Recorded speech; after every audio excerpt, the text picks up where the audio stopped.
Hi, I'm Tajci, and this is a special episode of Waking Up in America, a special Thanksgiving episode in which I would like to welcome you to my home.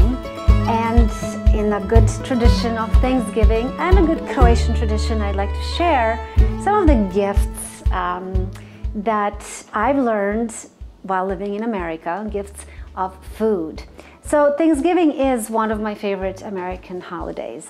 When I first came to America, I was really lost. I was young and I didn't know many Americans. And there was this beautiful girl at my academy, Karen Starr, that invited me to come to her home for Thanksgiving. It was in Florida, and her mom made all this amazing Southern food. So you can imagine what my first Thanksgiving was like. I was in heaven. I love good food. Now, there is a little bit of waking up, a chance to really wake up on that Thanksgiving morning. Not just to a day where we're going to eat and feast, but also to a day when we're extra grateful. Wake up to gratitude for all the wonderful things and hard things in our lives, because they're all gifts to inspire us and trigger this change within and our willingness to really show up and be and live who we are, and then give back to the world. Especially be mindful of those who are not as blessed, not as lucky as those of us who have a warm home and loving family and great food to share. Before I got married and had kids, I didn't cook much. But once I did have my own family, I just loved preparing food, even though not really on a regular basis, just like preparing really special meals. And I remember our first Thanksgiving as a family. It was Matthew, Dante, and I. It was a small little family, but we were in our new house, little house in Los Angeles. And we'd just come back from our tour around the country, on which we stopped in Dallas, Texas. And there we stayed with a wonderful man who shared with me his cookbook. And he made a meal for us, and it was so good that I decided I'm going to pick recipe from his cookbook and make it my Thanksgiving tradition. So it is sweet potato casserole. No, it's not casserole. It's really mashed sweet potatoes with pecans. That's what it says in the cookbook. And so I came home, and this was my first real experience with encounter, I should say, with sweet potatoes, because I didn't really grow up with sweet potatoes. So, the recipe said 6 pounds of yams or sweet potatoes. And I sent Matthew to the store and I said, just bring 6 pounds of sweet potatoes. And Matthew did. I mean, he didn't know what I was going to do with it. I didn't either. I was just following the recipe. And I made this beautiful dish. It's really easy to make, and I will post the recipe. I'm sure my friend will not mind. And it's very healthy. It doesn't have a lot of butter, really, and a lot of sugar. No, it doesn't have a lot of sugar at all. So here, I just made it like this. And it can be prepared ahead of time, which I love, because I love to make whatever I can a day ahead, and then on Thanksgiving, I set up my table and all of that, and it makes it really nice. Well, my beautiful mashed sweet potatoes with pecans dish was beautiful, but it was huge. It could probably feed 15 people, and then there was Matthew, Dante, and I. And Dante couldn't eat yet, actually. I have to say that this is only like 2 sweet potatoes, all right? But then I realized that Don, who gave me this cookbook in Fort Worth, Dallas, Texas, he was a widower with 7 children who married a widow with 7 more kids. So between them, they had 14 kids. And so that's why this recipe was for a lot more than what I thought it was. And then one year, not one, it says here, 1999, I just picked this up in the Williams-Sonoma store, and I still go back to this booklet for my favorite cranberry sauce recipe, which I made yesterday. It just looks awesome, and it is the best. Again, it doesn't use a lot of sugar, and I make everything from scratch. I love it. That's the only way I know how to cook.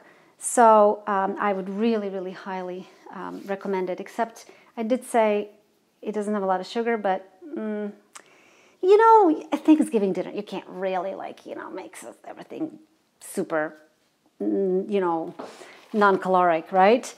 Speaking of which, the other great recipe book that I always refer to is Grandma English Recipes. And this is from a grandma who was one of my friends' grandma, and it's Southern recipe book. So the recipes that I get from this book is a dressing. It uses both homemade cornbread and the drippings from the turkey.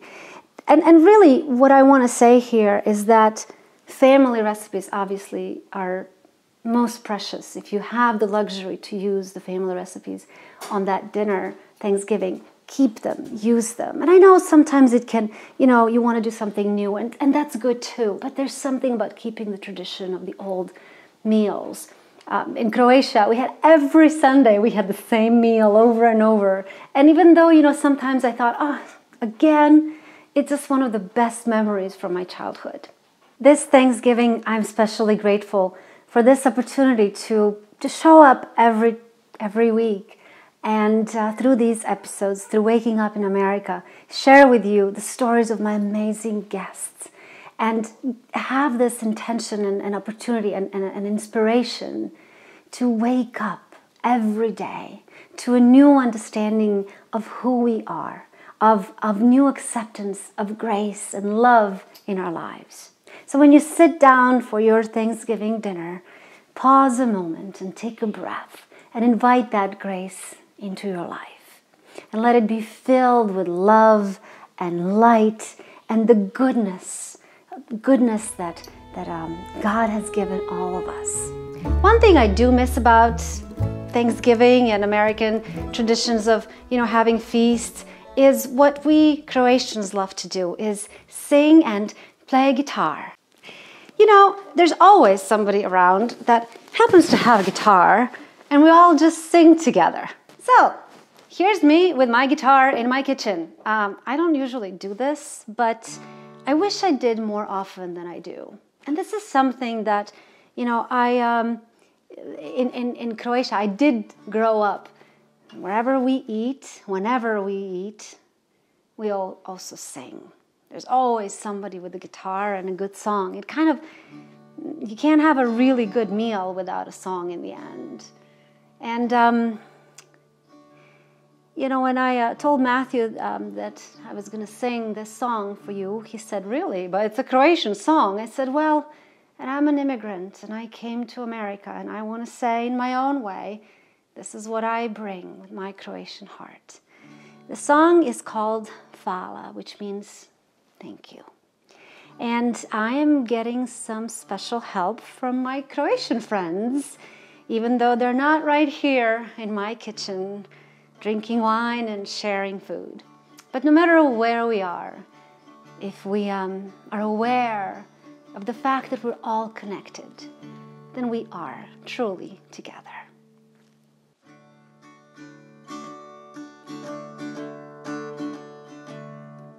Za svaku dobru reč, kaj reči si mi znala, za svaki pogled tvoj, za svaki smeh tvoj fala, tak malo dobrega.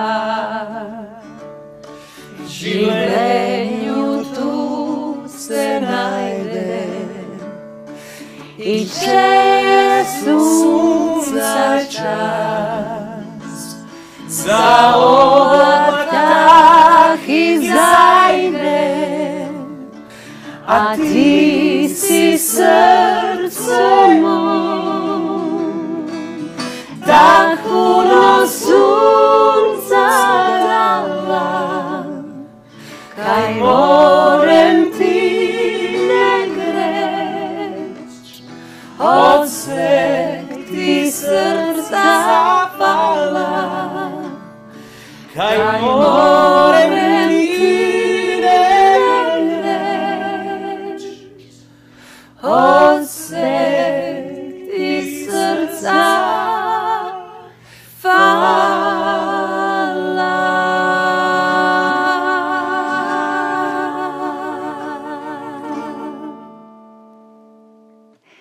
Have a happy and blessed Thanksgiving.